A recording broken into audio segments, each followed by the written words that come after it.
দিদি, আপনার নাম? ভগবতী হালদার। আচ্ছা, আপনি যিশুকে কিভাবে পেয়েছেন? আমি যিশুকে খুব বড় রোগের মাধ্যমে পেয়েছি। আমি যখন জগতে ছিলাম, আমি তখন যিশুকে জানতাম না, আর আমি যিশুকে চিনতাম না।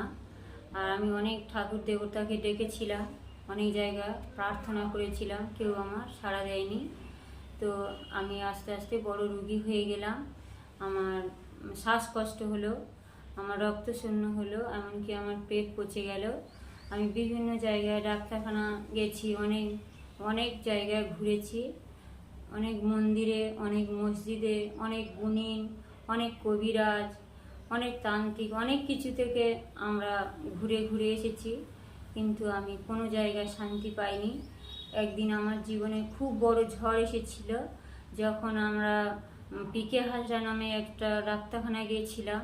সেখানে গিয়ে আমার শেষ চিকিৎসা করছিল, বলছিল ক্যান্সার হয়ে গেছে। তো তখন আমার বাঁচার আশা ছিল না।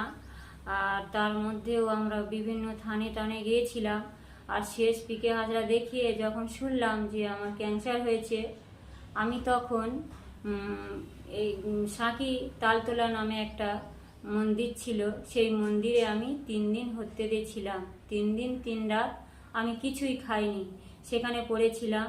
আমি সুস্থ হওয়ার জন্যে সেখানে অনাহারে অনিদ্রায় আমি পড়েছিলাম, কিন্তু ওরা আমার ডাকে সাড়া দেয়নি।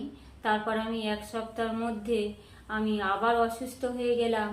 আর তারপর আমি ভেবে নিলাম যে আমি আর এ জীবন রাখবো না, আর আমি বলি গলায় দড়ি দিয়ে মরে যাব, শেষ হয়ে যাব। তো সেই সময় দেখছি গলায় দড়ি দিতে গেছি, দড়ির ভিতরে একটা মুন্ডু দেখে আমি ভয় পেয়ে গিয়েছিলাম। তারপরে সুস্থ হয়ে গেলাম, তবু আমি বুঝতে পারিনি। তারপরে 1 সপ্তাহ পরে আমার বাড়িতে আমার ভাসুরের মেয়ে হেরোভাঁ চার্চে প্রার্থনায় গেছিল ওদের কোনো একটা সমস্যার জন্যে। সেখানে যাওয়ার পরে ওরা সুস্থ হয়ে গেল, কিন্তু ওরা আর কখনো চার্চে যেত না, কিন্তু ওরা আমাকে কখনো বলেনি। আর আমার মেয়ের মাধ্যম থেকে আমি যিশুকে পেয়েছি। ওরা সুস্থ হয়েছে বলে আমার মেয়ে শুনেছে, আর আমি সেই মেয়ের কথা শুনে গেছি। আর আমি রবিবার চার্চে গেছি, রবিবার 9টা থেকে 12টা পর্যন্ত প্রার্থনা হয়, সেই প্রার্থনায় গিয়েছি। গিয়ে আমি এই 12টা পর্যন্ত আমি সুস্থ হয়ে বাড়িতে চলে এসেছি। আর আজকের এই 15-16 বছর হয়ে গেল আমি যিশুতে এসে সম্পূর্ণ পুরোপুরি সুস্থ আছি। আপনার মূলত কি অসুস্থ ছিল? মূলত অসুস্থ হচ্ছে আমার ক্যান্সার হয়ে গেছিল। এখন কি ক্যান্সার ভালো হয়ে গেছে? এখন আমার ক্যান্সার ভালো তো হয়ে গেছেই বটে, কিন্তু আর কোনো সমস্যা নেই। রক্ত শরীরে দিতে হতো, সেটা দিতে হচ্ছে না। আমার খুব শ্বাসকষ্ট হতো, সেটাও হচ্ছে না। আমার কোনো সমস্যা নেই, আমি কোনো ডাক্তারের ওষুধ কখনো খাইও না। তাহলে আপনি কি যিশুর কাছে প্রার্থনা করে সুস্থ হয়েছেন? আমি পুরোপুরি যিশুর কাছে প্রার্থনা করে সুস্থ হয়ে গেছি, আর প্রভু যিশু আমাকেই সুস্থ করেছে। আমি বিশ্বাস করি প্রভু আমাকে সেই দিন সুস্থ করেছে, যে দিন আমি প্রভু যিশুর গৃহেতে গেছিলাম, সেই দিন রবিবার ছিল। আর সেই রবিবার সুস্থ হয়ে বাড়িতে এসেছি, আর আজকের আমি সুস্থ, আজও পর্যন্ত আমি সুস্থ। আচ্ছা, এখন আপনি যিশুকে গ্রহণ করেছেন? হ্যাঁ, আমি যিশুকে গ্রহণ করেছি। আচ্ছা, আপনার যিশুকে গ্রহণ করার পরে আপনার এখন কি আনন্দ হচ্ছে বা কোনো সমস্যা আছে? না, আমার কোনো সমস্যা নেই।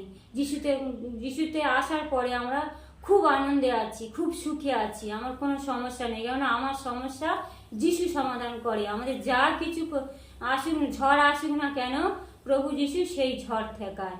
আমার পিছনে যে যা কিছু বলুক, পাশের লোক যদি আমার কাছে বলে, কিন্তু আমি জানি আমার সামনে কেউ বলতে পারবে না। প্রভু যিশু তাদের মুখ বন্ধ করে রেখেছে। তাই প্রভু যিশু আমাকে ভালোবাসে বলে তারা মুখ ফুটে আমাকে বলতে পারে না, অপমান করতে পারে না। তার জন্য প্রভু যিশুকে ধন্যবাদ দিই। আচ্ছা, আপনি এখন যিশুকে গ্রহণ করে বা যিশুকে জেনে আপনার পাড়া প্রতিবেশী থেকে কোনো সমস্যা আছে?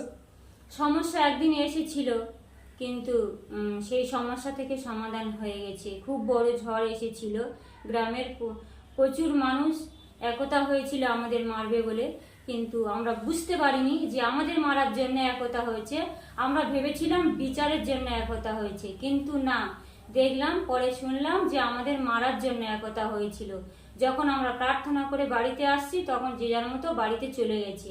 আমাদের কেউ আঘাত করতে সাহস পায়নি। ধন্যবাদ।